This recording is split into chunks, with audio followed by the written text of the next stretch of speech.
Hello everyone, welcome to all of you. This is Anju Maurya और I hope कि आप सभी अच्छे होंगे और अपनी पढ़ाई लिखाई अच्छे से कर रहे हैं। एक्चुअली लास्ट वीडियो में हमने आपको आरएनए के टाइप्स बताए थे कि आरएनए 3 तरीके का होता है, आरआरएनए, एमआरएनए और टीआरएनए, और उनके फंक्शंस भी बताए थे। आज के वीडियो में हम टीआरएनए के मॉडल बताएंगे। जैसा कि हमने पिछले वीडियो में कहा भी था कि अगले वीडियो में हम टीआरएनए के मॉडल बताएंगे, 2 डायमेंशनल मॉडल और 3 डायमेंशनल मॉडल क्या क्या है। तो देखिए, टीआरएनए जिसको हम ट्रांसफर आरएनए कहते हैं, इसको सॉल्युबल आरएनए और एडाप्टर आरएनए पिछले वीडियो में आप जरूर देखिएगा। वहां पे हमने इसके बारे में बात किया है। टीआरएनए का फंक्शन क्या है, अमीनो एसिड को कैरी करना, एंटीकोडॉन प्रोवाइड करना। अब हम इस वीडियो में आपको इसके मॉडल के बारे में डिस्कस करेंगे। देखिए, इसका एक 2 डायमेंशनल मॉडल है जिसको क्लोवर लीफ मॉडल कहा जाता है, जो कि आपके हॉले ने दिया था 1965 में। एलेनिन टीआरएनए ईस्ट के अंदर इसकी डिस्कवरी की गई थी, 2D मॉडल की, जो कि क्लोवर लीफ मॉडल कहा जाता है। और ये क्लोवर के लीफ जैसा दिखता है। क्लोवर लीफ अभी हम डिस्कस करेंगे। जो इसका 3 डायमेंशनल मॉडल है, इन्वर्टेड एल देख सकते हैं आप, उल्टा एल दिख रहा है आपको। इन्वर्टेड एल शेप्ड मॉडल है जो कि कर्न और क्लग के द्वारा दिया गया था। मैं अपने स्टूडेंट से थोड़ा सा माफी चाहते हैं, क्योंकि हमने उनको पढ़ाया था तो हमने झटके में साइंटिस्ट का नाम बहुत पहले देखा था तो किम पढ़ लिया था उसको। ठीक है, झटके में साइंटिस्ट का नाम हमने ऐसे किम पढ़ लिया था, वो कर्ण था। और देखिए, इसमें मेरी भी गलती कोई नहीं है। हमने झटके में जो है यहाँ पे देख के लग रहा है, तो आज हमने ध्यान से बुक में देखा तो कर्ण था। ठीक है, तो कर्ण और क्लग ने इसका डिस्कवरी किया था, इन्वर्टेड एल शेप्ड मॉडल की डिस्कवरी। आप उल्टा एल शेप्ड मॉडल है, आप देख सकते हैं। पहले हम लोग क्लोवर लीफ मॉडल के बारे में डिस्कस करते हैं। तो देखिए, जो क्लोवर लीफ मॉडल है, कुछ इस तरीके का स्ट्रक्चर है। आप बहुत ध्यान से इस स्ट्रक्चर को देखिए और हम एक एक इसके जो भी एक एक स्ट्रक्चरल कंपोनेंट है उसके बारे में हम डिस्कस करते हैं।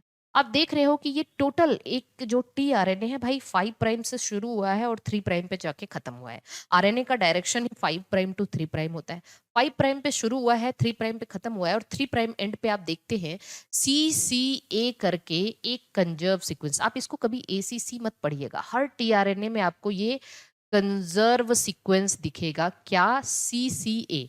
आप इसे ACC क्यों नहीं पढ़ सकते? क्योंकि जब भी हम रीडिंग करते हैं 5 प्राइम डायरेक्शन से रीडिंग करते हैं टुवर्ड्स द 3 प्राइम, तो जब हम इसको 5 प्राइम से रीड करेंगे तो ये CCA आएगा, ACC नहीं आएगा, CCA आएगा। ठीक है, तो कंजर्व सीक्वेंस क्या है? CCA है। ओके, चलिए, अब हम आते हैं, ये 70 से 90 न्यूक्लियोटाइड का जो है एक मॉलिक्यूल है। इसमें आप देख रहे हैं कि कई सारे आर्म और कई सारे लूप दिख रहे हैं आपको। एक तो 5 प्राइम से शुरू होके ये आया एक DHU आर्म, ये DHU आर्म है, और या आप कह सकते हैं ये लूप है, एक लूप स्ट्रक्चर।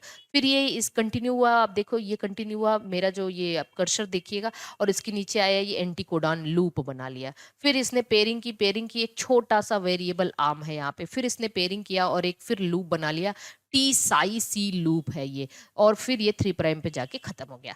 अब आपको समझ में आएगा कि भाई पेयरिंग कहीं कहीं हो रही है, कहीं कहीं पेयरिंग नहीं हो रही है, तो ये लूप क्यों बन रहा है? आखिर ऐसा लूप बनने का रीजन क्या है? तो 3 जगह जो आप लूप देख रहे हैं, ये 3 जगह लूप बनने का रीजन है। यहाँ पे इसको डी लूप भी कहते हैं। यहाँ पे तीनों जगह आपको एक अनयूजुअल बेस पेयर देखने को मिलेगा। अनयूजुअल बेस का मतलब होता है, जरा ध्यान से देखिएगा, अनयूजुअल बेस का मतलब जो किसी से पेयरिंग नहीं कर पा रहा है।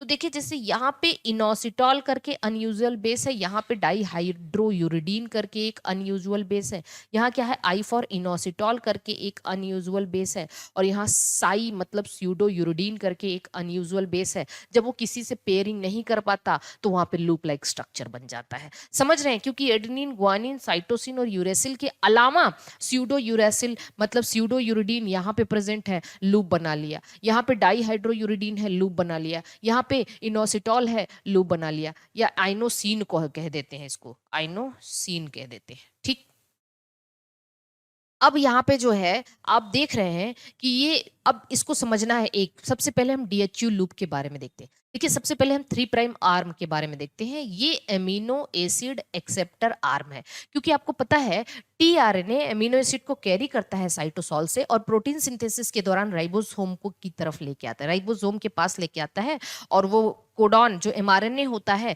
राइबोसोम की स्मॉलर सब यूनिट से बाइंड होता है, वो एमआरएनए के पास कोडॉन होता है और टीआरएनए के पास एंटी कोडॉन होता है, तो वहां पे पेयरिंग होती है।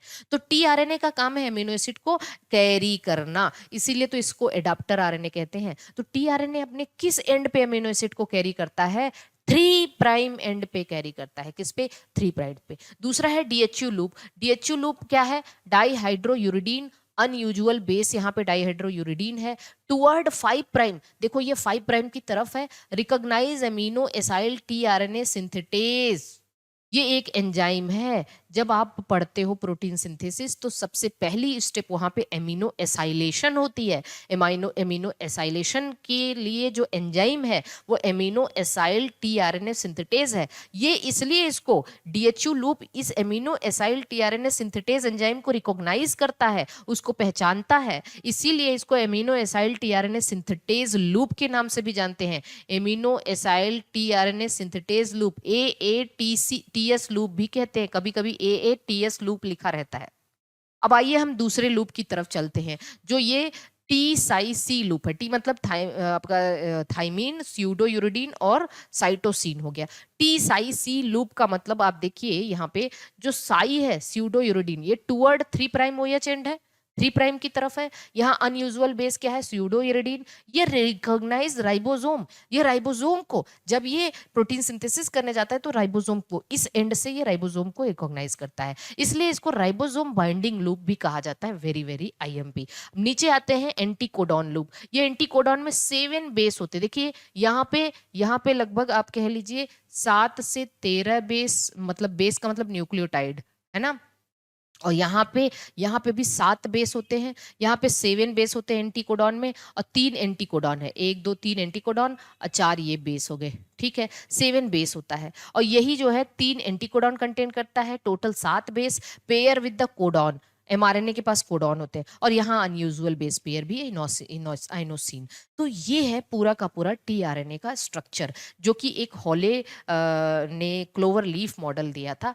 तो इसके बेसिस पे आप ये समझ सकते हैं इन लूप्स का काम क्या है, टीआरएनए में कितने लूप है, एंटीकोडॉन लूप, टी साई सी लूप और डाईहाइड्रोयूरिडीन लूप, ठीक है। एक कंजर्व सीक्वेंस है और एमिनो एसिड कहाँ कैरी होता है? 3' एंड पे। किस लूप से ये एएटीएस को रिकॉग्नाइज करते हैं, amino acyl tRNA synthetase enzyme को? किस लूप से ये जो है राइबोसोम को रिकॉग्नाइज करते हैं? टी साई सी लूप से। और किस लूप से ये जो है एमआरएनए से पेयरिंग करते हैं? तो एंटीकोडॉन लूप। आई होप कि आपको बेहतर तरीके से ये चीज़ समझ में आ गई होगी। बाकी आप सभी को पता है कि अपनी संस्था में सारे स्टेट की TGT, PGT, LTG, IC biology के लिए अपने पास बैच है। अपने चाहे वो बिहार हो, झारखंड हो, उत्तराखंड हो, ठीक है, राजस्थान हो, DSSB हो, जो है आप कह सकते हो पंजाब हो, हरियाणा हो, तेलंगाना हो, ठीक है, तमिलनाडु हो, कहीं के भी स्टेट वैकेंसी के जितने भी एग्जामिनेशन हैं,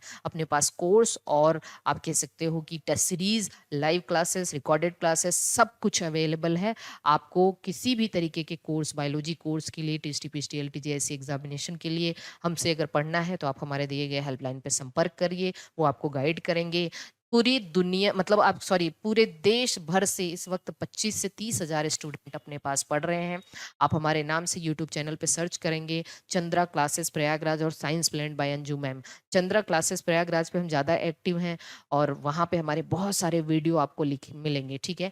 तो आप मेरे डेमो क्लासेस भी देख सकते हैं, मेरे पढ़ाने का तरीका भी देख सकते हैं। ओके, सभी को ऑल द बेस्ट और अगली वीडियो में हम आपको कुछ और अच्छी इन्फॉर्मेशन लेके आएंगे। सभी को बाय बाय, मिलते हैं नेक्स्ट क्लास में।